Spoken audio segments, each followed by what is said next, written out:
Good morning to all of you. जीतने के लिए खुद पर एक हौसला होना चाहिए, क्योंकि हारने के लिए एक डर ही काफी है। बहुत अच्छा है। जीतने के लिए हौसला होना चाहिए, हारने के लिए डर ही काफी है। ठीक है, देखिए इसकी बातों में भी बहुत गहराई है। हार तब हो जाती है जब आप मान लेते हैं, और जीत तब पक्की हो जाती है जब आप ठान लेते हैं। ठीक है, मान लिया तो हार है, ठान लिया तो जोर से बोलिए जीत है। इसलिए किसी भी काम में हार नहीं मानना चाहिए। आजकल मैं इससे बहुत खुश हूं, पता है क्यों? क्योंकि ये इतना एक्टिव हो गया है अब कि ये हमको परेशान करके रखता है हॉस्टल में कि सर मैंने ये तैयार कर लिया, सर इसका वीडियो बनाया जाए, सर इसको रिलीज किया जाए, सर ये नया टॉपिक तैयार हो गया। मतलब इस तरह के बच्चे जब टीचर को मिल जाए ना, तो टीचर को पढ़ाने में भी बड़ी मजा आता है और बच्चे को सीखने में भी उतना ही मजा आता है। इसलिए सारे बच्चों में ये गुण होना चाहिए।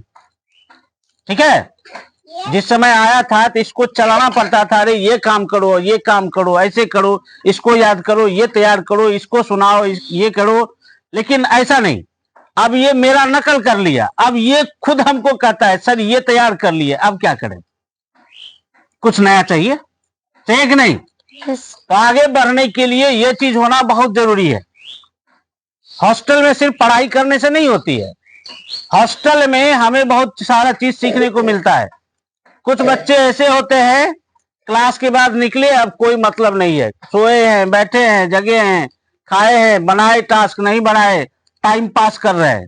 और अक्सर हॉस्टल में यही होता है, ऐसा नहीं होना चाहिए। ठीक है, जो भी हॉस्टल वाले बच्चे हैं उनके लिए, और जो भी बाहर से बच्चे आ रहे हैं उनके लिए भी मैं कहता हूं कि जो भी टास्क मिले उसको आप तैयार कर लीजिए एवरी डे, रोज, और उसको फिर तैयार करके आइए कि सर ये तैयार कर लिया मैंने, अब फिर नया क्या, कुछ नया फिर दिया जाए सर।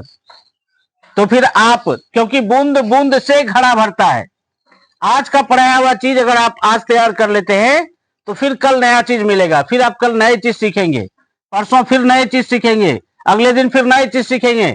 इस तरह से आपका बूंद बूंद से घड़ा भर जाएगा और आप एक दिन विद्वान बन जाएंगे। बात समझ में आई कि नहीं? Yes sir. Thank you Amarjeet, thank you so much.